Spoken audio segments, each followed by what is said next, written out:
സ്ത്രീ ശാക്തീകരണം ലക്ഷ്യമിട്ട് ജി.ടെക് കമ്പ്യൂട്ടർ എഡ്യൂക്കേഷൻ നടപ്പിലാക്കുന്ന വിമൺ പവർ പദ്ധതിയുടെ മൂന്നാം ഘട്ടത്തിന് തുടക്കമായി.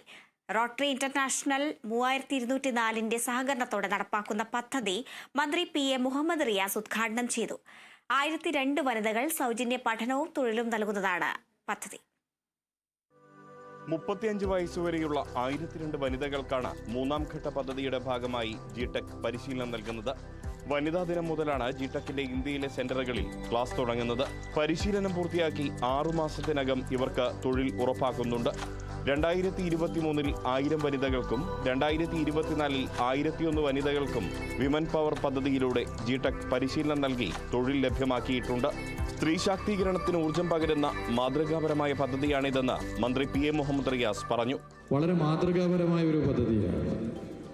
വാക്കുകൾ കൊണ്ട് വിവരിക്കുന്നതിനപ്പുറത്തേക്കാണ് ഇത്തരത്തിലൊരു സോഷ്യൽ കമ്മിറ്റ്മെൻറ്റോടുകൂടി അദ്ദേഹത്തിൻ്റെ നേതൃത്വത്തിൽ ജി.ടെക് ഇടപെടൽ നടത്തുന്നത്. സമൂഹത്തിൽ പ്രയാസമനുഭവിക്കുന്നവരെ കണ്ടെത്താനും പിന്നോക്കം നിൽക്കുന്നവരെ മുൻനിരയിലേക്ക് കൊണ്ടുവരാൻ, മുഖ്യധാരയിലേക്ക് അവർ എത്തിയതിൻ്റെ ഭാഗമായി അവരെ സമൂഹത്തിൽ തല ഉയർത്തി ജീവിക്കാൻ പഠിപ്പിക്കുകയും ചെയ്യാൻ ഇതിലൂടെ സാധിക്കും എന്നുള്ളത് ഏറെ ആഹ്ലാദകരമായൊരു കാര്യമാണ്. ഈ നേരത്തെ കാണിച്ച നമ്മുടെ സ്ക്രീനിൽ ഒരു പെൺകുട്ടി പറഞ്ഞത് നിങ്ങൾ കേട്ടില്ലേ? അത് വളരെ ആവശ്യമുള്ളൊരു കാര്യമാണ്. ഒരു തൊഴിൽ എന്നുള്ളത് വളരെ ആവശ്യമുള്ള കാര്യമാണ്. അതിന് സർക്കാർ ഒരു ഭാഗത്ത് വൈവിധ്യമാർന്ന പദ്ധതികൾ നടപ്പിലാക്കുന്നുണ്ട്.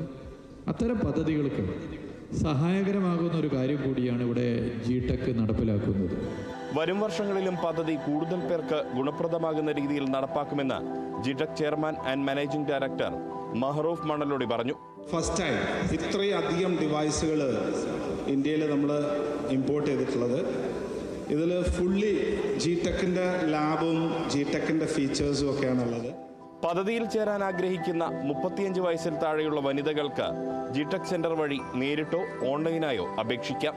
പദ്ധതിയുടെ ബ്രാൻഡ് അംബാസഡർമാരായ Govind Padmasoorya, Gopika, G Tec general manager K.B. Nandakumar, marketing manager Anwar Sadath തുടങ്ങിയവർ പങ്കെടുത്തു.